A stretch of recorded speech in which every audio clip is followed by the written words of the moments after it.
তো hi friends, welcome to my channel মিনমস vlogs. আশা মিস হয় আপোনালোকে ঠিকে শুনিছে, এক্সাম কেনচেল। কি কেনেকে কিয়? হয় মই দি আছিলো এইচএছ ফাৰ্ষ্ট ইয়াৰৰ ফাইনেল এক্সাম। কি মোৰ যেহেতু পৰীক্ষা চলি আছিল এইকেইদিন, তো আপোনালোকে গমেই পাইছে ভিডিঅ' মানে ইমান বেছি ভালকে দিয়া পোৱা নাছিলো। ভিডিঅ'বিলাকো লেটকে আহিছিল। মানে আমি টোটেল পৰীক্ষা দিলো 4 দিন আৰু 3 দিন বাকী আছিল। আৰু যিটো আমাৰ নেক্সট পৰীক্ষা আছিল, সেই পৰীক্ষাটো আছিল আমাৰ 25 মাৰ্চ তাৰিখে, মানে এডুকেশ্যন আছিল। পৰীক্ষা বুলি সেনে অলপ কিতাপ খানিলে মানে চাইছিলো।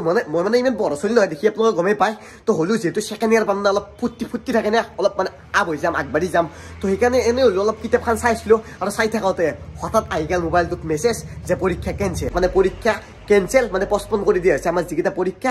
তো মানে নেক্সট ডাইৰেক্ট আমাৰ ক্লাছ হ'ব, মানে ছেকেণ্ড ইয়াৰত। আৰু মেছেজখিনি দেখি মোৰ ভালে লাগছে নে বেয়া লাগছে মই নিজে ধৰিব পৰা নাই। যদি মই নৰ্মেলি চাব যাওঁ, পৰীক্ষাটো হ'ব লাগিছিল বুলিও নকওঁ, নালাগিছিল বুলিও নকওঁ।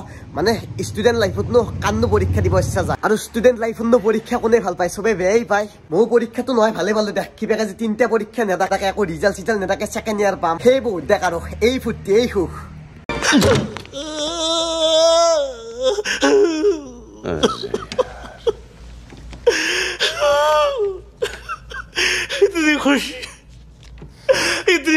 আৰু বাকী পৰীক্ষাটো কিহৰ কাৰণে কেনচেল হৈছে সেইখিনিতো গমেই পাইছে আপোনালোকে। আমাৰ ৰণুজ পেগু ডাঙৰীয়াই টুইট কৰি কৈ দিছে কিবা মানে পেপাৰ লিক হোৱাৰ কাৰণে। তো বাকীখিনি বাৰু গমেই পাই গৈছে। তো মই তথাপিও টুইটটো দেখাই দিছোঁ ইয়াতে। তো এই আৰু তো ধুনীয়াকৈ টুইটাৰটো অন কৰাৰ লগে লগে আহি যায় আমাৰ ৰণুজ পেগু ডাঙৰীয়াৰ মেছেজটো। তো চাওক আপোনালোকে। বাকী মোৰ ভিডিঅ'টো দিয়ালৈকেতো আপোনালোকে গমেই পাই গৈছে অলৰেডি। বাকী যিয়ে হওক নহওক, ইয়াৰ ওপৰত বাৰু বেছি মাত নামাতো। যিয়ে নহওক বাৰু, মই যিহেতু ভিডিঅ' বনোৱা মানুহ, মানে আপোনালোকৰ আগত শ্বেয়াৰ কৰি দিলোঁ আৰু। তো যিয়ে নহওক ভিডিঅ'ৰ বেছি দীঘল নকৰোঁ। বাকী লগ পাম একদম বেলেগ ধামাকা ভিডিঅ' আহি আছে, মানে ইয়াৰ প্ৰিপেৰেশ্যন কৰিবই লাগিল। কিতাপ গৈ ফাৰ্মে হামাগে পাৰমে দে গাইছ, বিদায় গাইছ, বিদায়। লগ পাম দে।